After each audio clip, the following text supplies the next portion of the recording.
সাহাবাদের জামানায় আল্লাহর রসুলের পরে ইরানের বহুত বড় একজন হাকিম ছিল। হাকিম যখন ইরান স্বাধীন হয়ে গেছে, মুসলমানদের আন্ডারে চলে আসছে, তো ক্যাপিটাল তো মদিনা মুনাওয়ারায় ছিল, ঠিক না?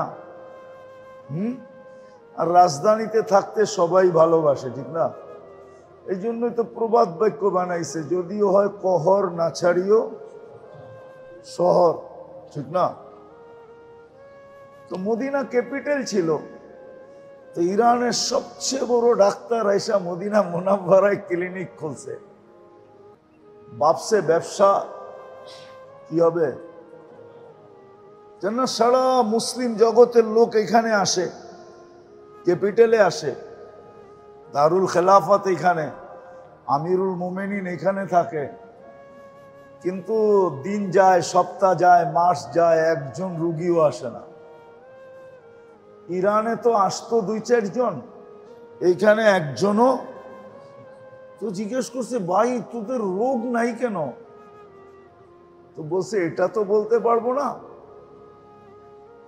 তো বলতেছে, মুহাম্মদুর রাসূলুল্লাহ সাল্লাল্লাহু আলাইহি ওয়াসাল্লাম, তোমাদের নবী তোমাদেরকে খাদ্য নীতি কি বলে গেছে?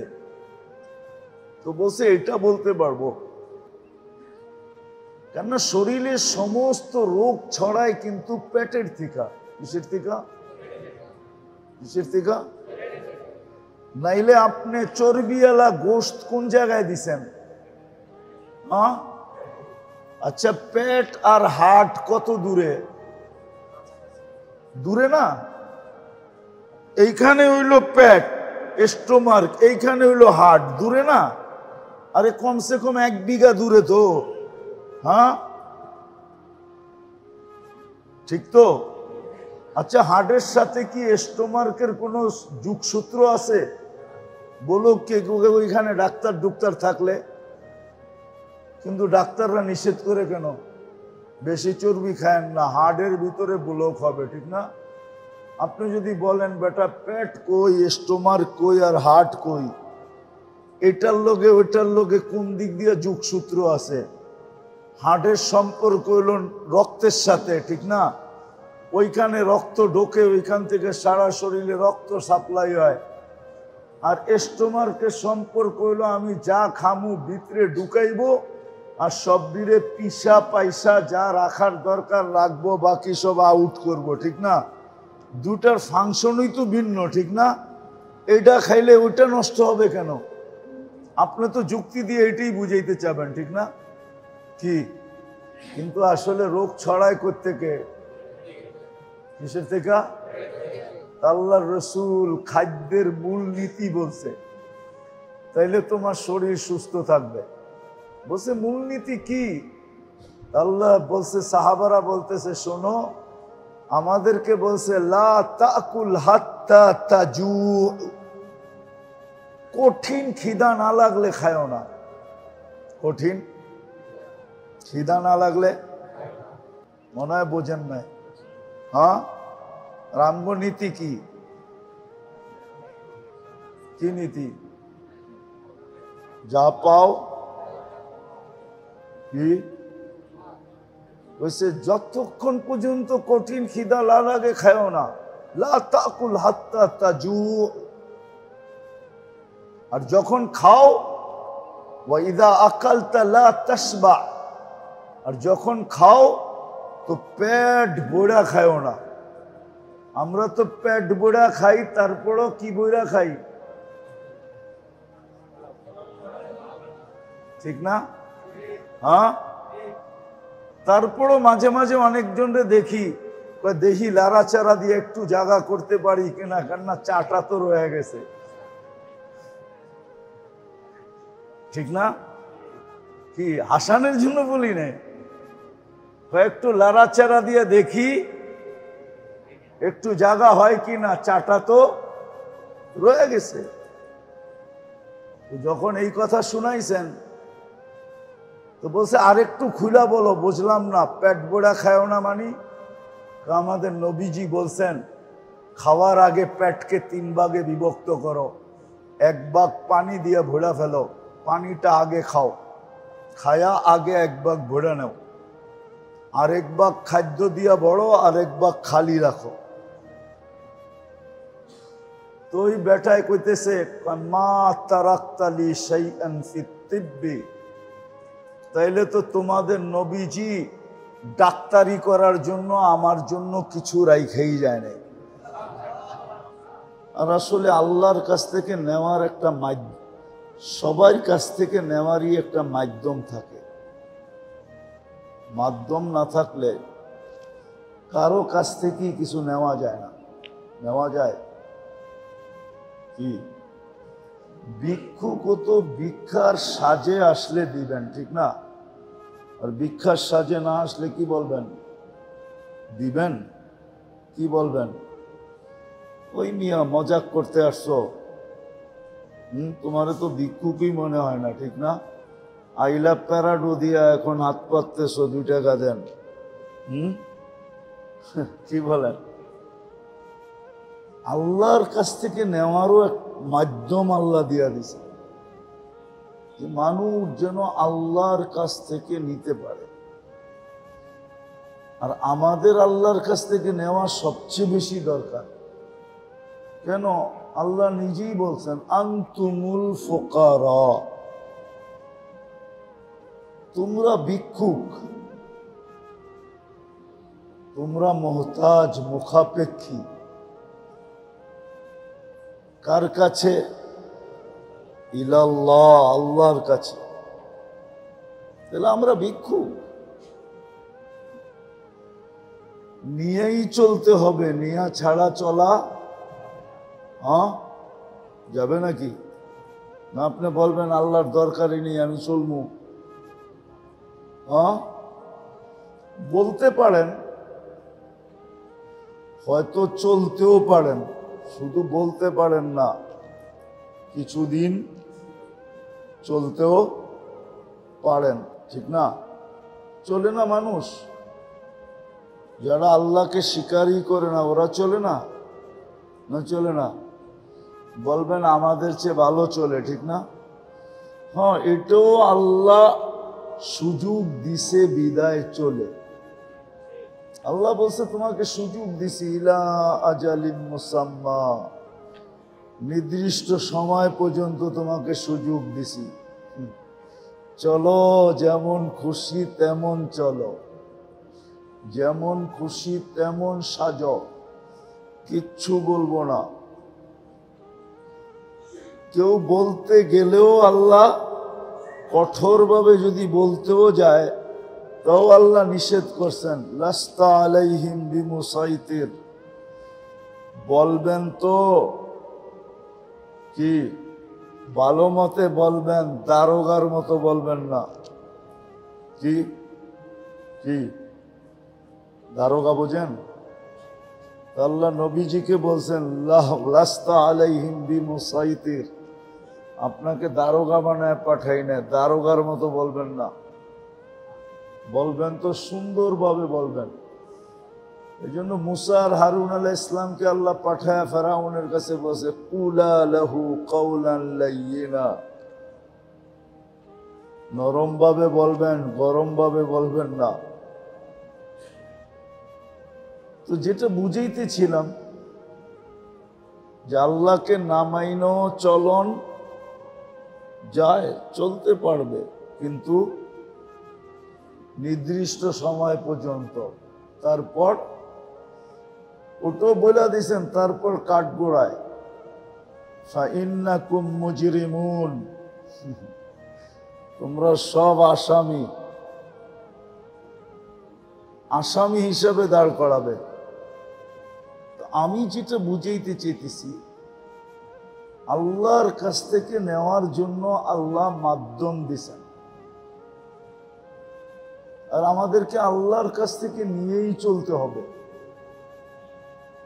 বিশেষ করে মোমেন মুসলমান যে নিজেকে মুসলমান বলে, তার জন্য আল্লাহর কাছ থেকে নেওয়া ছাড়া চলার কোনো রাস্তা নেই। তাকে আল্লাহর কাছ থেকে নিয়েই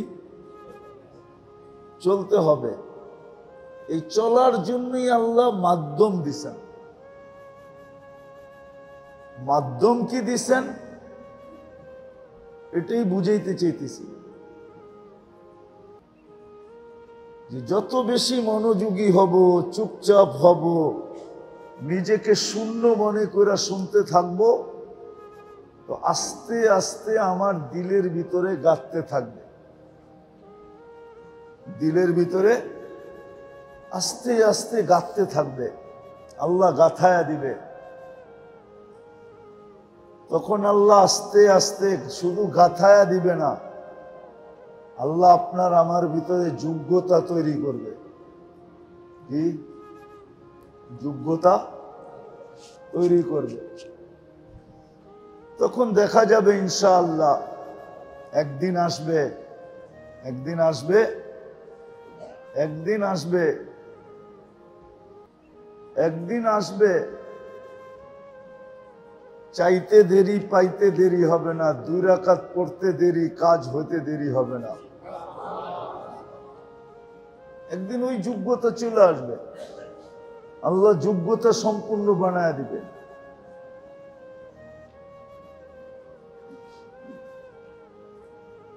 তো আল্লাহ যোগ্যতা সম্পূর্ণ বানায় দিবে। এই জন্য খুব মনোযোগী হয়ে শুনতে হবে, চুপচাপ, নিজেকে বিলকুল শূন্য মনে করে। হ্যাঁ, এটা কিন্তু বহুত বড় দৌলত, আর এটা শিখা দরকার। এটা শিখা একান্ত দরকার, একান্ত দরকার। এটা শিখা, এটা শিখা দরকার, শিখতে হবে। কেননা মানুষের সর্বচেষ্টা, মানুষের জীবনে সবচেয়ে বেশি চেষ্টা কয়েকটা জিনিসের জন্য হয়। এর ভিতরে সবচেয়ে বেশি চেষ্টা হয় সদা সর্বদা সুস্থ থাকার জন্য। মনে হয় আপনারা আমার সাথে একমত না? মানুষ জীবনে অনেক কিছুর জন্য কি করে, অনেক কিছুর জন্য মানুষে চেষ্টা করে, কিন্তু সবচেয়ে বেশি চেষ্টা মানুষ যে জিনিসটার জন্য করে এই ছোট জীবনটায়, সেটা হলো সুস্থ থাকার জন্য করে। আর এটা যে সত্য, এটা আল্লাহ রসুল একটা ইঙ্গিত দিছেন, যে সবচেয়ে বড় মানুষের জীবনে হাজারো কোটি নেয়ামত আছে, কিন্তু সবচেয়ে বড় নেয়ামত মানুষের জীবনে হইল আসসিহাতু ওয়াল ফারাগা। সুস্থতা মানুষের জীবনের সবচেয়ে বড় নেয়ামত।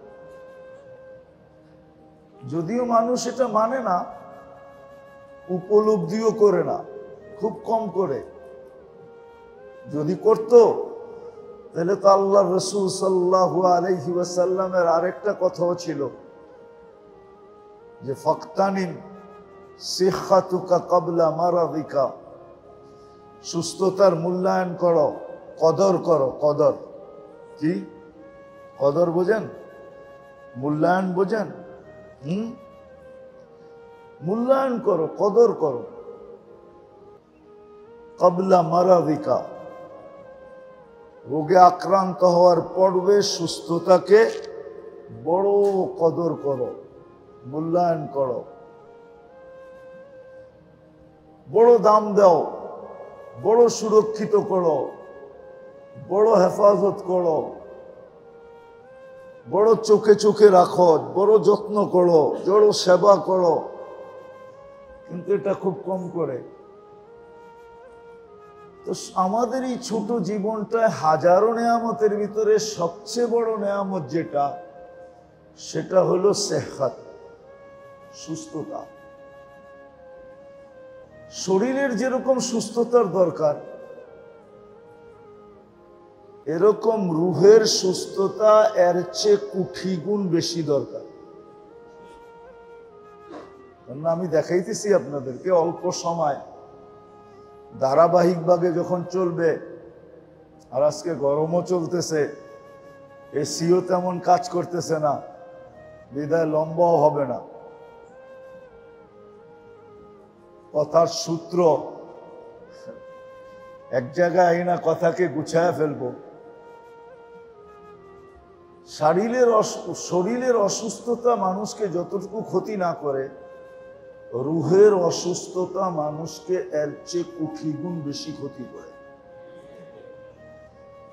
কিন্তু যদি ভালো মতে দেখি তো শরীরের কিছু অসুস্থতা, শরীরের প্রত্যেক অসুস্থতা মোমেন মুসলমানের জন্য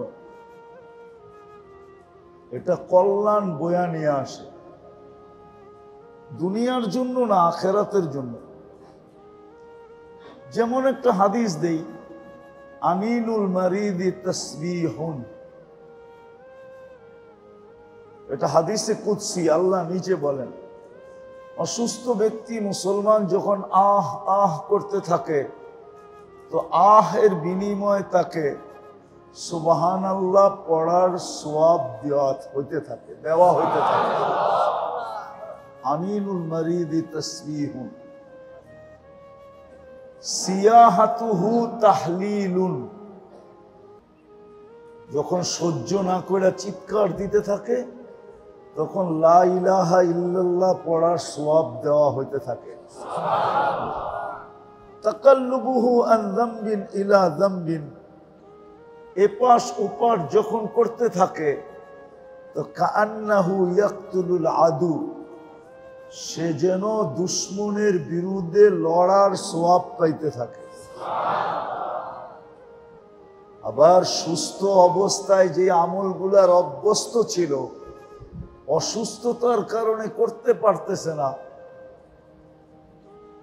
তো কানা ইয়াকতুবু লাহু, লেখা হয় সওয়াব যেই আমলগুলা সুস্থ অবস্থায় করতে থাকে।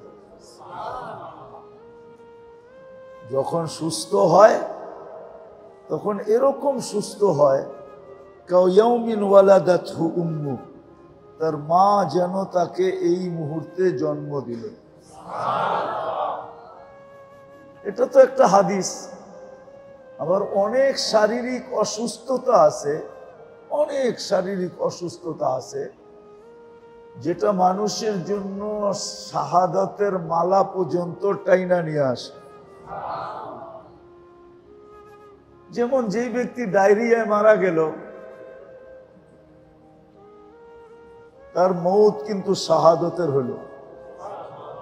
একবার মনে হয় এখানে বলছিলাম কিনা জানি না, পর্যালোচনা করলে দেখা যায় এই উম্মত যদিও নিজেদের মান মর্যাদাকে শিখে নেয়, জানে নাই, পড়ে নেয়, ভাবে নেয়, চিন্তা করে নেয়, এই উম্মতকে কিন্তু আল্লাহ সাধারণ মৌত দিতে রাজি না।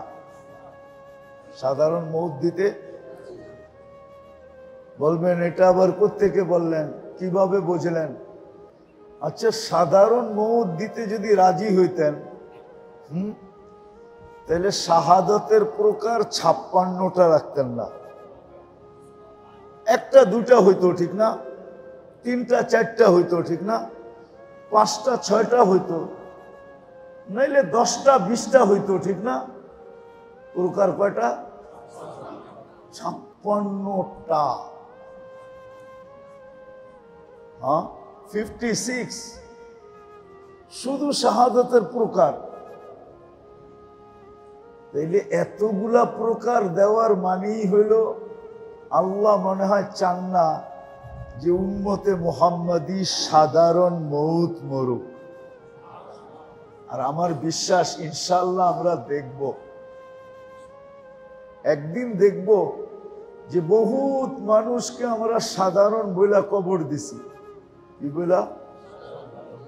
আবার সাধারণ তো সাধারণ, এমন সাধারণ কিছু মানুষকে হয়তো আমরা কবর দিতে হবে এই জন্য কবর দিছি, নাইলে কবরও দিতাম না, ঠিক না? কি কিন্তু দেখা যাবে শাহাদতের এত প্রকার থাকার কারণে দেখা যাবে কিয়ামতের দিন হইতে পারে ওই ব্যক্তি শহীদদের কাতারে উঠা আমাদেরকে তাক লাগায় দিতে পারে, না হইতে পারে না? হ্যাঁ, পারে না পারে না? কেন? এটা তো গোপন ব্যাপার, ঠিক না? কি গোপন না? গোপন ব্যাপার তো, কি বলেন? কিছু শাহাদাত আছে যেটা প্রকাশ্যে দেখা যায়, এটা খুব কমই, 2-4টা, 2-4-10টা, কিন্তু কিছু আছে সাধারণভাবে বোঝা যাবে না। হয়তো কিয়ামতের দিন দেখব যে আমরা তো সাধারণ ভাইবা কবরে দিছিলাম, এই ভাইবা কবরে দিছিলাম যে কবরে দিতে হবে এই জন্য দিছি, কিন্তু কালকে দেখবেন যে ও শহীদদের কাতারে দাঁড়ায় আছে। আপনি ভাববেন তুই ওইখানে গেলি কি কইরা? তো ও ভাববো আমারও জানা ছিল না আমি এইখানে আসবো কি কইরা, কিন্তু ময়রা দেখি আমি এইখানে, ময়রা দেখি আমি, মনে হয় বুঝাইতে পারতেছি না আপনাদেরকে, ময়রা দেখি আমি এইখানে, ঠিক না? হ্যাঁ, অনেক সময় হয় অ্যাক্সিডেন্ট হয়ে যখন বেহুশ হয়ে যায় তো জানে না যে অ্যাক্সিডেন্ট হয়েছে, যখন হুশে আসে তখন সবাইকে জিজ্ঞেস করে আমি এইখানে কেন? আমি না আমার গাড়িতে ছিলাম, আমি না ঘর থেকে বেরিলাম, আমি না অফিসে যেতেছিলাম, আমি এইখানে কেন? এই লোকগুলাকে হাসপাতাল কেন? হইতে পারে। এতগুলা কথা এই জন্যই বুঝাইতেছি, আমার বিশ্বাস অল্প কথাই আপনারা বুঝবেন যে শরীরের অসুস্থতা কখনো মানুষের জন্য, মোমেন মুসলমানের জন্য কল্যাণ বৈশা নিয়ে আসে, কিন্তু রুহের রোগ কোনোদিন কল্যাণ নিয়ে আসে না। শরীর থেকে সুস্থ থাকার জন্য যেরকম শরীর সুস্থতা, এটা দুনিয়ার সবচেয়ে বড় নেয়ামত, আর সবচেয়ে বেশি সজাগতা, সজাগ থাকি আমরা যে শরীর যেন কখনো অসুস্থ না হয়, এই ব্যাপারে যত বেশি সজাগ থাকি, রব্বে কাবার কসম, মোমেন মুসলমানের রুহের ব্যাপারে এর চেয়ে কোটি গুণ বেশি সজাগ থাকা উচিত। আর শরীরের অসুস্থতা মানুষকে যতটুকু ক্ষতি না করে, রুহের রোগ মানুষকে এর চেয়ে কোটি গুণ বেশি ক্ষতিগ্রস্ত করে। হ্যাঁ, এজন্য শরীরের রোগ থেকে বাঁচার জন্য আল্লাহর রসুল 3টা, যেটাকে উসুল বলে, উসুলের বাংলা কি? মূলনীতি। 3টা মূলনীতি শিখাইছেন উসুল, 3টা মূলনীতি। চলেন এর আগে একটা কাহিনী শুনাইয়া দিই আপনাদেরকে। সাহাবাদের জামানায় আল্লাহর রসুলের পরে ইরানের বহুত বড় একজন হাকিম ছিল। হাকিম যখন ইরান স্বাধীন হয়ে গেছে, মুসলমানদের আন্ডারে চলে আসছে, তো ক্যাপিটাল তো মদিনা মুনাওয়ারায় ছিল, ঠিক না? আর রাজধানীতে থাকতে সবাই ভালোবাসে, ঠিক না? এই জন্যই তো প্রবাদ বাক্য বানাইছে, যদিও হয় কহর না ছাড়িও শহর, ঠিক না? তো মদিনা ক্যাপিটাল ছিল, তো ইরানের সবচেয়ে বড় ডাক্তার আইসা মদিনা মুনাওয়ারায় ক্লিনিক খুলছে। ভাবছে ব্যবসা কি হবে, কেন সারা মুসলিম জগতের লোক এখানে আসে, ক্যাপিটালে আসে, দারুল খেলাফত এখানে, আমিরুল মোমেনিন এখানে থাকে, কিন্তু দিন যায়, সপ্তাহ যায়, মাস যায়, একজন রুগীও আসে না। ইরানে তো আসতো 2-4 জন, এইখানে একজনও। তো জিজ্ঞেস করছে, ভাই তোদের রোগ নাই কেন? তো বলছে এটা তো বলতে পারবো না। তো বলতেছে মুহাম্মদুর রাসূলুল্লাহ সাল্লাল্লাহু আলাইহি ওয়াসাল্লাম, তোমাদের নবী তোমাদেরকে খাদ্য নীতি কি বলে গেছে? তো বলছে এটা বলতে পারবো। কেননা শরীরের সমস্ত রোগ ছড়ায় কিন্তু পেটের থেকে। কিসের থেকে? কিসের থেকে? নাইলে আপনি চর্বিওয়ালা গোশত কোন জায়গায় দিছেন? হ্যাঁ, আচ্ছা, পেট আর হার্ট কত দূরে? দূরে না?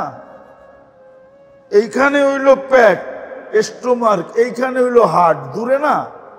আরে কমসে কম 1 বিঘা দূরে তো। হ্যাঁ, ঠিক তো? আচ্ছা, হার্টের সাথে কি স্টোমাকের কোনো যোগসূত্র আছে?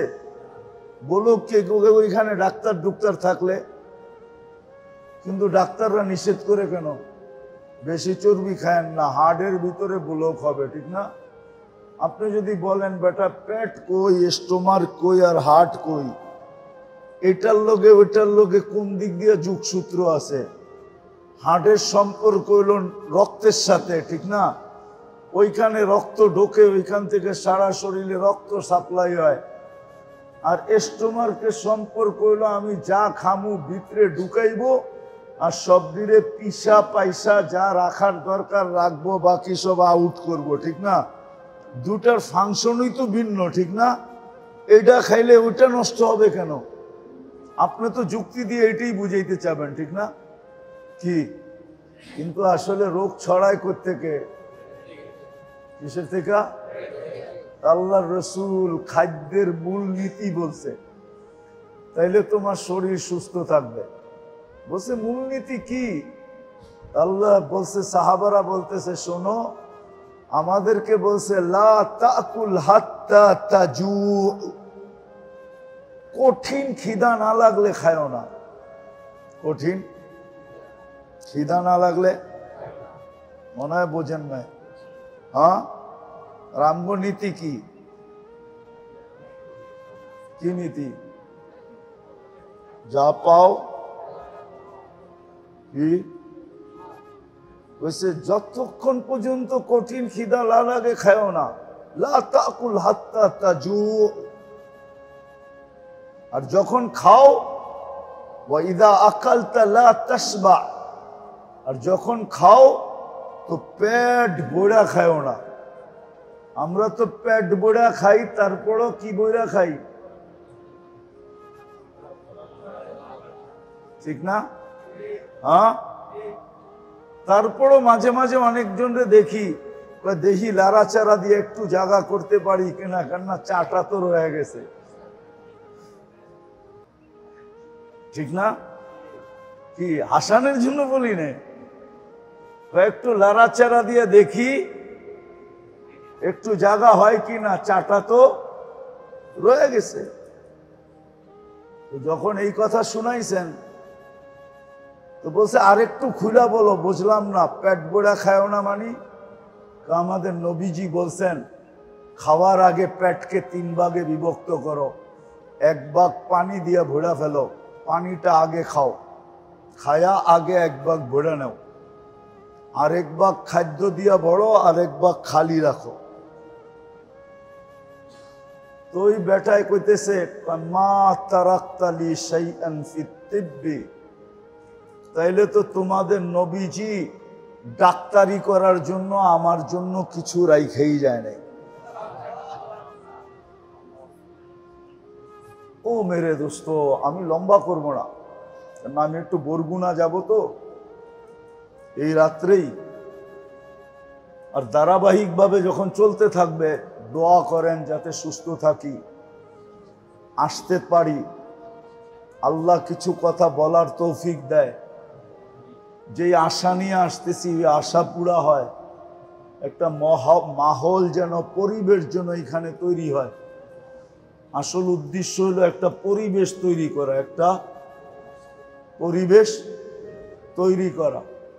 আর পরিবেশ যখন তৈরি হয় তো আল্লাহর রসুল আইসাই একটা সিগন্যাল দিছিলেন মক্কা আলাদেরকে, যে জিতু বিকিরামতিদ দুনিয়া ওয়াল আখিরা, আমি দুনিয়া আখেরাতের রাজত্ব নিয়ে আসছি। ও মক্কাওয়ালারা, যদি আমার কথা মানো তাহলে দুনিয়ার রাজত্ব তোমাদের এইখানেই থাকবে, আর আখেরাতের রাজত্ব তো আছেই আছে। কিন্তু মক্কা আলাদের বুঝে আসে না। এই জন্য রাজত্ব কিন্তু মদিনা আলারা নিয়ে গেছেন। মক্কা আছে রাজত্ব, কিন্তু আসল রাজত্ব কোথায়? মনে হয় মানে না, অনেকে মানবে না আমার কথাটা। রাজত্ব কিন্তু মদিনা আলারা কি নিয়ে গেছেন। তো মাহৌল যখন তৈরি হয়, পরিবেশ যখন তৈরি হয়, তখন মানুষ এটার দ্বারা দুনিয়াতে উপকৃত হয়, আখেরাতে উপকৃত হয়। এটা বলেন, বাড়া বলেন না, কেননা পরিবেশের কারণে আপনার এখানে বাড়া বেড়ে যাবে। আমি ভাঙ্গা বলতেছি বাড়া, আর এখানে লেনদেন বেড়ে যাবে। মেয়ে বড় হইতে পারবে না, ছেলে বড় হইতে পারবে না, মাইসে দিতেও পাগল হবে, নিতেও পাগল হবে। দিতেও পাগল হবে, নিতেও, পরিবেশের কারণে। যেন আমাদের ইচ্ছা এখানে একটা পরিবেশ তৈরি হোক। দোয়া করেন আল্লাহ যেন কবুল করে। তো যেরকম শরীরের রোগের মূল নীতি আল্লাহর রসুল বলছেন, মূল নীতিও বলছেন, আবার রোগ উৎপত্তি স্থানও বলছেন, যে রোগটা উৎপত্তি হয় কোত্থেকা? কোত্থেকা? পেটের থেকে। কি কারণে হয় এটা বলে দিছেন, মূলনীতি বলে দিছেন। ওই ডাক্তার বলতেছিল, মা তারাক্তালি ফি তিব্বি শাইআ, নবীজি তো ডাক্তারি করার জন্য আমার জন্য কিছু রাইখেই যায়নি যে আমি ডাক্তারি করি। সত্য এটাই। এই জন্য বড় একজন মুহাদ্দিস ছিলেন ইমাম যাহাবী রহমতুল্লাহ আলাইহি। উনি একটা কিতাব লেখছেন, ওনার একটা কিতাব আছে ডাক্তারির উপরে। সচরাচর এটা পাওয়া যায় না, ওলামারা খুঁজলেও পাবে কিনা জানি না, কিন্তু জালালউদ্দিন সুয়ুতী রহমতুল্লাহ এটা পাওয়া যায়, আরো যারা যারা লেখছেন ওটা পাওয়া যায়। কিন্তু ইমাম যাহাবী রহমতুল্লাহ এটা পাওয়া খুব দুষ্কর, ওটা খুব কম পাওয়া যায়। আমার মনে আছে খাদ্যের যে চার্ট ওটার ভিতরে দেওয়া আছে, এটার উপরে বড় বড় ডাক্তাররা রিসার্চ করছেন যে এই চার্ট মাইনা যে খাবে ওর মৌত ছাড়া কোনো রোগ হবে না।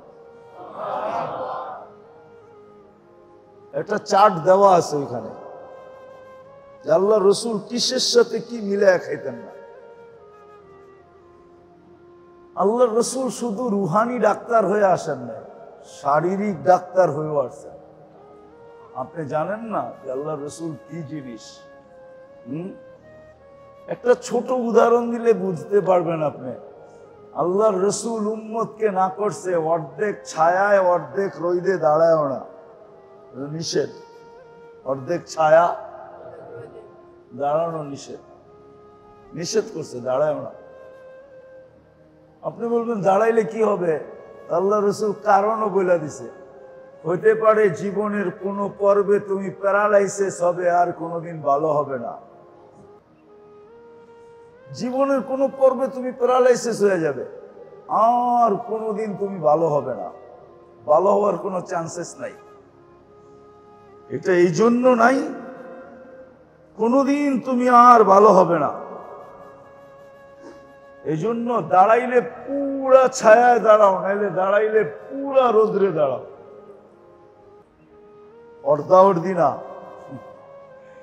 সূক্ষ্ম সূক্ষ্ম স্বাস্থ্যকর জিনিসের ব্যাপারে আল্লাহ রসুল সূক্ষ্ম সূক্ষ্ম জিনিস বলে গেছে।